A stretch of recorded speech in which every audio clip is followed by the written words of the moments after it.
अहमदाबाद में ये जो कल एयर इंडिया का विमान AI-171 क्रैश हुआ, ये सवाल अभी भी बना हुआ है कि हादसे से पहले आखिर विमान में हुआ क्या होगा।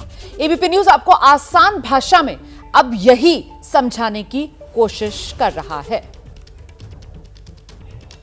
अहमदाबाद में जो विमान हादसा हुआ है उसकी वजह से सब लोग ये सोच रहे हैं कि आखिर इतना बड़ा हादसा देश में कैसे हो गया, इसकी क्या वजह रही होंगी और उस वक्त कॉकपिट यानी जहां पर पायलट विमान को उड़ा रहा होता है वहां की क्या स्थिति रही होगी।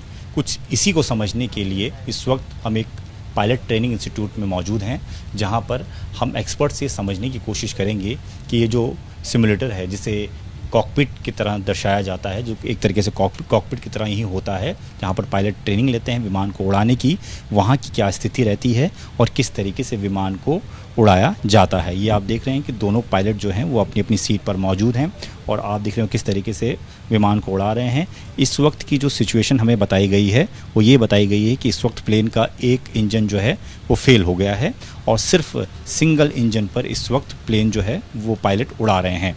तो अब आप समझिए कि दो इंजन प्लेन में होते हैं और अगर एक इंजन ख़राब हो जाता है तो उसके बाद की क्या स्थिति होती है और सिंगल इंजन पर विमान कैसे उड़ान भर सकता है, कैसे पायलट कोशिश करते हैं उसे सही सलामत लैंड कराने की। ये इस वक्त की ये सीक्वेंस जो है यहाँ पर नज़र आ रहा है। हमारे साथ कैप्टन आलोक सिंह हैं और उनसे हम जानकारी लेंगे। सर, ये जो पहली बात तो आप क्योंकि खुद के कैप्टन हैं, आपने विमान कई सारे उड़ाए हैं, आप अपने अनुभव से सब बताइएगा सर कि क्या स्थिति आपको लगती है कि आखिर ये विमान इस तरीके से उड़ान भरते ही नीचे गिर गया। जी सर, इस वक्त तो हमारा कुछ भी कहना है कि स्पेकुलेशन होगा अनटिल एंड अनलेस की विभिन्न जांच एजेंसियां अपनी जांच करके बता पाएंगी, वही सक्षम है बताने के लिए। अभी सिर्फ हम एक संभावना व्यक्त कर सकते हैं जो प्राइमा फेशिया नज़र आ रहा है, वो ये है कि immediately after takeoff loss of thrust in both engines, मतलब दोनों इंजन्स में पावर ख़त्म हो जाना।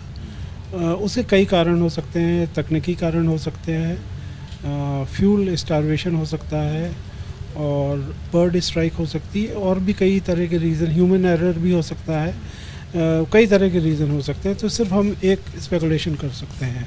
पर सिमुलेटर के ज़रिए अगर हम समझने की कोशिश करें, जैसे कि आपने मुझे बताया कि इस वक्त सिंगल इंजन पे हम प्लेन को चलाने की कोशिश कर रहे हैं, इंजन फेल हो चुका है किसी कारणवश, अभी इस स्थिति में पायलट क्या करेगा, थोड़ा अगर डिस्क्राइब कर पाएँ। जी, जैसा कि आप देख पा रहे हैं कि एक एयरक्राफ्ट जितने भी कमर्शियल एयरलाइनर होते हैं, they are fully equipped and capable to fly with a single engine and they are certified to do that। तो इसमें अभी हमने सिमुलेट कर रखा है कि एक इंजन फेल्ड है, एक इंजन ऑपरेट कर रहा है और aircraft simply normally flight operate कर रहा है। आप देख सकते हैं कि ऑटो पायलट भी ऑन है, तो एक इंजन पे ऑटो पायलट भी काम कर रहा है। एंड तो हम यहाँ पे अभी ये प्रैक्टिस कर रहे हैं कि इस तरह की कंडीशन में पायलट को क्या क्या करके एयरक्राफ्ट को सेफली लैंड करना है।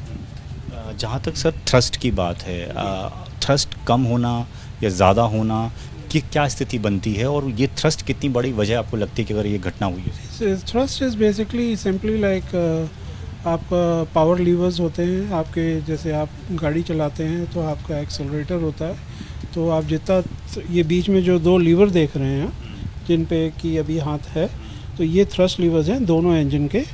तो जब ये थ्रस्ट लीवर्स को आप आगे बढ़ाते हैं तो basically you are adding power और एक दफ़े आपको जितनी रिक्वायर्ड पावर चाहिए होती है आप वहाँ पे जाके उसको रोक देते हैं, फिर वो इंजन उतनी थ्रस्ट को मेंटेन करता है।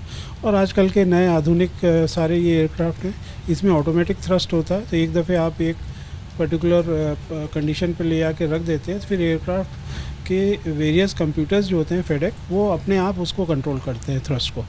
थ्रस्ट के कम होने के पीछे की एक वजह ये भी बताई जा रही है कि गर्मी बहुत ज़्यादा है, तापमान बहुत ज़्यादा रहा होगा, इसलिए भी पायलट उसे जज नहीं कर पाए हों, क्या ये भी एक वजह हो सकती है? तापमान तो हमें पहले से पता होता है और बेस्ड ऑन दैट टाइम क्या टेम्परेचर रहा है उसके हिसाब से परफॉर्मेंस टेक ऑफ कैलकुलेशंस होती है और वो हमें पहले ही पता चल जाता है कि इस वेट के साथ और इस कंडीशंस में एयरक्राफ्ट टेक ऑफ होगा कि नहीं होगा। तो बगैर उसके तो एयरक्राफ्ट लाइन अप ही नहीं होगा टेक ऑफ के लिए। सर जहाँ तक इंजन फेल की बात है, क्योंकि ये इंजन फेल की भी बात आ रही है, अभी आपने बताया कि यहाँ पर सिचुएशन है कि एक इंजन फेल हो चुका है, ऐसे में पायलट को कैसे इंडिकेशन मिलता है कि उसका एक इंजन फेल हो चुका है और सिर्फ एक सिंगल इंजन पे वो काम कर रहा है? कुछ अगर आप describe- देख पा रहे हो तो सामने हमारे जो 2 स्क्रीन है वो इंजन पैरामीटर्स की स्क्रीन है। और पहली बात तो जब भी इंजन फेल होगा तो आपको इमीडिएटली वार्निंग आएगी, जो कि दिखाई भी देगी और सुनाई भी देगी। और उसके बाद आप देख पा रहे हैं तो उसमें राइट हैंड साइड वाला इंजन जो है उसके सारे पैरामीटर्स ज़ीरो हैं, तो उससे पता चल जाता है कि इंजन फेल्ड है जी। अगर सर उस वक्त दोनों इंजन एक साथ फेल हो गए होंगे तो उस वक्त की क्या कंडीशन रही होगी, और दोनों इंजन अचानक से कैसे फेल हो सकते हैं जब सही सलामत टेक ऑफ करने की तैयारी में जैसा था? कि मैंने बताया कि जो संभावित कारण है वो यही 2 कारण नज़र आ रहे हैं कि क्या तो फ्यूल स्टारवेशन हुआ या बर्ड स्ट्राइक हुई या और कोई तकनीकी प्रॉब्लम आई जिसकी वजह से engine power thrust levers power नहीं प्रोवाइड कर सके इंजन को। इसके अलावा सर आपको क्या ऐसा लगता है कि जो उस वक्त बहुत बड़ी समस्या बन गई होगी पायलट्स के लिए कि वो एकदम से जैसे ही टेक ऑफ हुआ और प्लेन सीधा नीचे गिरता हुआ नजर आया? ये बिल्कुल रेयरेस्ट ऑफ रेयर सिचुएशन है, जो कि अपने आप में ऐतिहासिक हो गई है। और इसमें पायलट के पास कुछ करने की गुंजाइश नहीं बची थी, क्योंकि इमीडिएटली आफ्टर टेक ऑफ ये फेलियर हुआ है और उनके पास कोई गुंजाइश नहीं थी, बजाय इसके कि विमान सामने जो भी बिल्डिंग या जगह अवेलेबल थी वहाँ क्रैश हो गया। ह्यूमन एरर की कितनी संभावना है सर इसमें? हम किसी भी पॉसिबिलिटी को इनकार नहीं कर सकते, ह्यूमन एरर भी हो सकती है, पर उसके कारण लगभग ना के बराबर नज़र आते हैं। जहाँ तक है ये मोस्ट प्रोबेबली कि कोई टेक्निकल फॉल्ट की वजह से ही हुआ है। एक बात सर लैंडिंग गियर को लेकर भी आ रही है कि लैंडिंग गियर में भी शायद कुछ प्रॉब्लम रही हो, क्योंकि लैंडिंग गियर जो है वो खुले हुए नज़र आ रहे थे। उसको थोड़ा सा डिस्क्राइब करेंगे कि लैंडिंग गियर का किस तरीके से यूज़ होता है और किस तरीके से उसे इस्तेमाल किया? अगर वो आप सामने लीवर देख पा रहे हो तो वो लैंडिंग गियर लीवर है, और राइट नाउ अगर वो देख पा रहे हो कि वो ऊपर की ओर है तो वो लैंडिंग गियर अप है। अगर हम उसको नीचे करते हैं तो लैंडिंग गियर डाउन हो जाता है। तो हम इसको नॉर्मली क्या करते हैं कि जैसे ही हम टेक ऑफ होते हैं लैंडिंग गियर अप कर देते हैं। अब इस एयरक्राफ्ट का जो अहमदाबाद का वीडियो देखने के बाद ये नज़र आ रहा है कि एयरक्राफ्ट ने लैंडिंग गियर ऊपर नहीं किए, तो उसका मोस्ट प्रोबेबली अंदाज़ा यही है कि पायलट ने इमीडिएटली टेक ऑफ के बाद ये अंदाज़ लगा लिया कि एयरक्राफ्ट के साथ कुछ भयंकर तकनीकी गड़बड़ है, इसलिए उसने लैंडिंग गियर ऊपर नहीं किए। तो ये हमारी ट्रेनिंग में प्रोवाइडेड होता है कि अगर आप इमिनेंट क्रैश कर रहे हैं तो आप लैंडिंग गियर को डाउन रखें, ताकि अगर जब आप इम्पैक्ट हो ग्राउंड या बिल्डिंग जिसके साथ भी, तो थोड़ा बहुत उस इम्पैक्ट को लैंडिंग गियर झेल सके, ताकि एयरक्राफ्ट की मेन बॉडी को डायरेक्ट इम्पैक्ट नहीं पहुँचे। तो शायद यही वजह है कि लैंडिंग गियर डाउन नज़र आया उस पर? जी, संभावित यही नज़र आ रहा है। मतलब ये इस वक्त अगर लैंडिंग गियर हमें ऊपर दिख रहा है तो इसका मतलब प्लेन जो है वो टेक ऑफ कर चुका है। अगर लैंडिंग करना हो तो लैंडिंग गियर डाउन करना पड़ेगा। जी बिल्कुल।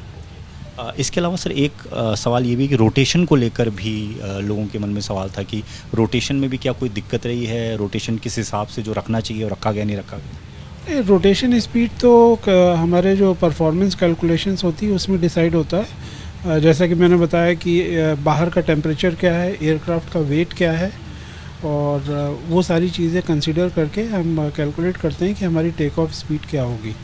तो जिसको कि V1 बोला जाता है, तो वो हमारी डिसीजन स्पीड होती है। तो उस स्पीड तक पहुंचने पर तक अगर एयरक्राफ्ट में कोई प्रॉब्लम आती है तो हम डिसकंटिन्यू रिजेक्ट टेक ऑफ कर देते हैं। लेकिन इस स्पीड पे पहुंचने के बाद कुछ भी प्रॉब्लम आ जाए तो हम एयर कंटिन्यू करते हैं, टेक ऑफ कंटिन्यू करते हैं। तो जैसा कि इस उदाहरण में नज़र आ रहा है कि उन्होंने रिजेक्ट नहीं किया, दैट मीन्स उस पॉइंट तक एयरक्राफ्ट में कोई प्रॉब्लम नहीं थी, वो टेक ऑफ होने के बाद ही प्रॉब्लम आई है।